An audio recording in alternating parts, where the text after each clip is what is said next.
Friends, greetings to all of you from Father Praveen Lakkisetti here in Hyderabad, India.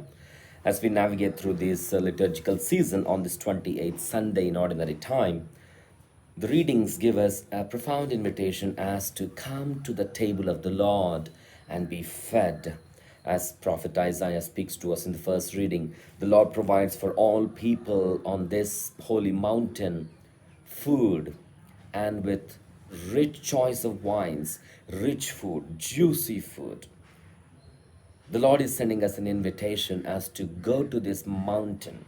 Oftentimes, when we go to the restaurants, we're kind of selective when we look at the menus as to figure out what you and I want to really eat. We go to the restaurants that are known for certain kinds of foods, and we are very selective when it comes to the choice of food or wine.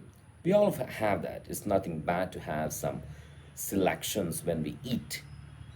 Once there was a husband who came home late night, very hungry, and asked his wife, "What do we have to eat in the kitchen?" She said, "We have something on the table." The husband goes to the kitchen and sees only a dry piece of bread. And he says from the kitchen out loud, "What? We don't have any options? We don't have any choices to eat?" The wife replied right away, "The choice is whether to eat or not to eat." Dear brothers and sisters, as we kind of come down the slope in this liturgical season, um, the Lord is providing for all of us. He is throwing us an invitation to go to Him. And that is what Isaiah points to us in the first reading. In this gospel reading, which is a continuation of the series of parables that Jesus speaks to us from the temple area. If you have been paying attention to the gospel reading for the past couple of Sundays, we have seen how Jesus situated himself in the temple area and spoke to the tax collectors and scribes and Pharisees the parables of judgment.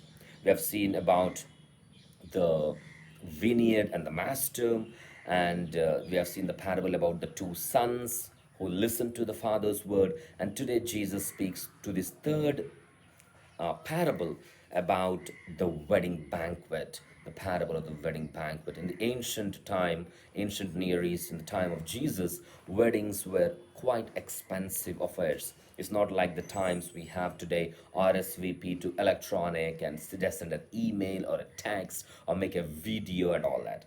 If there is a wedding schedule for the next year, the wedding master has to begin to prepare sometime this year so that everyone gets invitation. And the tradition was that if there is a wedding invitation, once the wedding invitation is sent out, the master would send his servants to go and remind them. It's like something we do when we go to have a doctor's appointment. You schedule your doctor's appointment, let's say from a week from today, and the day before, the doctor's office would call you and say, "Hey sir, hey ma'am, tomorrow is your doctor's appointment." So something like that would happen in the time of Jesus. The master would send out his servants to go and remind them. And notice what is happening when the servants were sent out. Each one begins to give an excuse. "I'm busy. I can't. I have something else to do." And this is where Jesus gets to communicate to the scribes and Pharisees how, from the beginning of history of the salvation, how God has been interested in sending his messengers as a kind of reminder to tell people, "Hey, come, the banquet is ready. The wedding banquet is ready. Rich food, choice of wines, juicy food."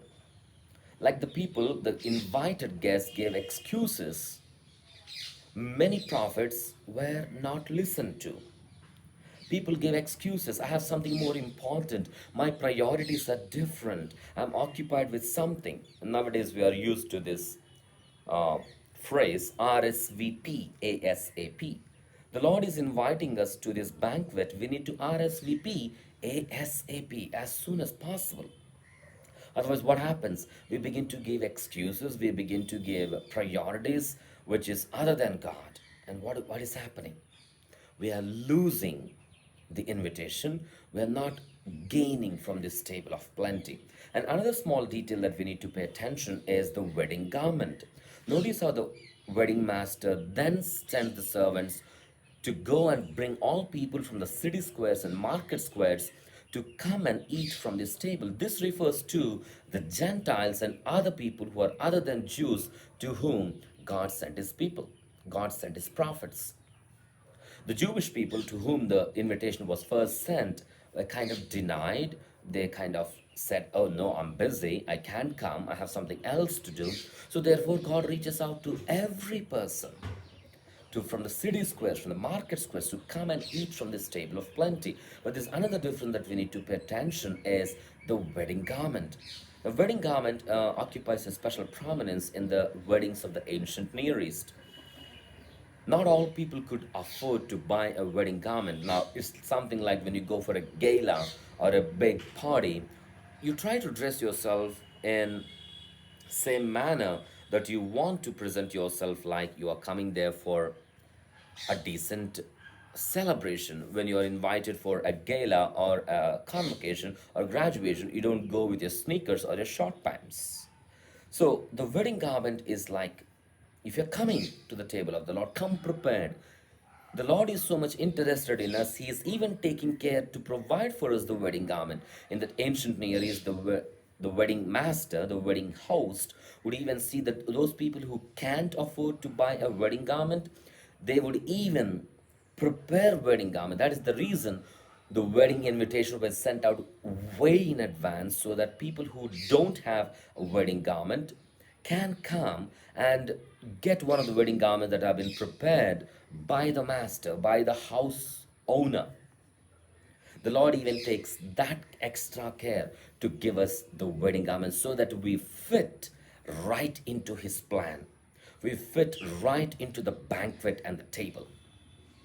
Dear brothers and sisters, as we navigate through these times, the Lord always sends us the invitations. The Lord wants to feed us. The Lord wants to quench our thirst. He wants to give us good food, choice of wines, rich food, juicy food.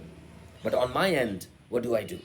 Do I give a kind of excuse to the Lord all the time? Hey, Lord, I'm busy. I have something else to do. My priorities are different. Or do I say, I need to go to this table of the Lord.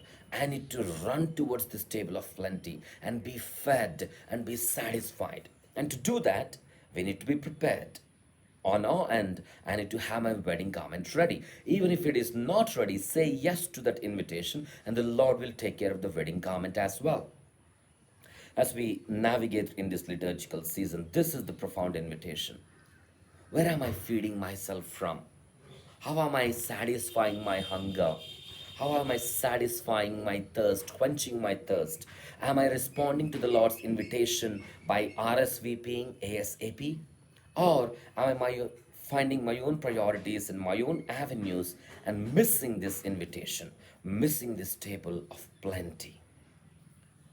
Dear brothers and sisters, you are with us in our prayers, and please know that you are in my prayers, and please send any prayer invitations that you may have. Father Praveen Lakkisetti, here at Our Lady of Grace Catholic Church, Our Lady of Sorrows Catholic Church, St. Peter Prince of the Apostles, San Antonio, Texas. Thank you. God bless.